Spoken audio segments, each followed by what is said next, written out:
ఈరోజు AP pharma JAC కేవలం ఫార్మసిస్టుల సంక్షేమం మరియు వృత్తి ఆధునీకరణ advancement of the pharmacy profession ఈ రెండు విషయాలను దృష్టిలో పెట్టుకొని అనేక సంస్కరణలు తీసుకురావడానికి ఏపీ ఫార్మసీ కౌన్సిల్లో ఒక అద్భుతమైనటువంటి మేనిఫెస్టోని ఏపీ ఫార్మా జేఏసీ విడుదల చేస్తూ ఉంది.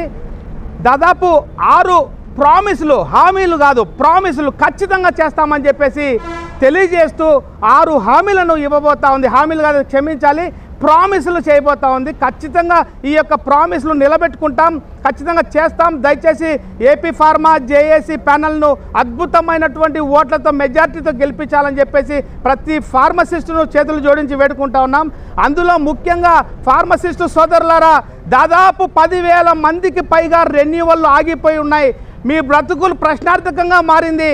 మొట్టమొదటి హామీగా ఏపీ ఫార్మసీ కౌన్సిల్లో రేపు కౌన్సిల్ పూర్తి స్థాయిలో ఏర్పడి ఎగ్జిక్యూటివ్ కౌన్సిల్గా సీట్లలో కూర్చున్న ఫస్ట్ తీసుకునేటువంటి నిర్ణయం, ఫస్ట్ ఇచ్చేటువంటి సంతకం ఒకటే. ఎవరికైతే ఈ రెన్యువల్ ఆగిపోయినాయో మొదటి తప్పుగా క్షమించి ₹1 కూడా మీ దగ్గర నుంచి ఫైన్ రూపంలో కానీ పెనాల్టీ రూపంలో కానీ తీసుకోకుండా ఉన్న పలంగా ఒకేసారి పెండింగ్లో ఉన్న ప్రతి రెన్యువల్ను కూడా పూర్తి చేసేటువంటి బాధ్యత ఏపీ కల్పించలేకపోవచ్చు. ఎందుకంటే మీకు రెన్యువల్ లేదు కాబట్టి. అయినా కూడా ప్రాబ్లం లేదు. మీ సోదరులు, మీ స్నేహితులు, మీ కొలీగులు చాలామంది ఉన్నారు. మీకు మంచి జరగాలంటే మీరు మీ స్నేహితులతో, మీ కొలీగులతో ఎవరైతే ఉన్నారో మీకు తెలిసిన వాళ్ళతో ఓట్లు వేయించండి, మీరు గెలవండి, మమ్మల్ని గెలిపించండి అని చెప్పేసి ఇది మొదటి హామీగా చెప్తా ఉన్నాం. చాలా హామీలు ఉన్నాయి.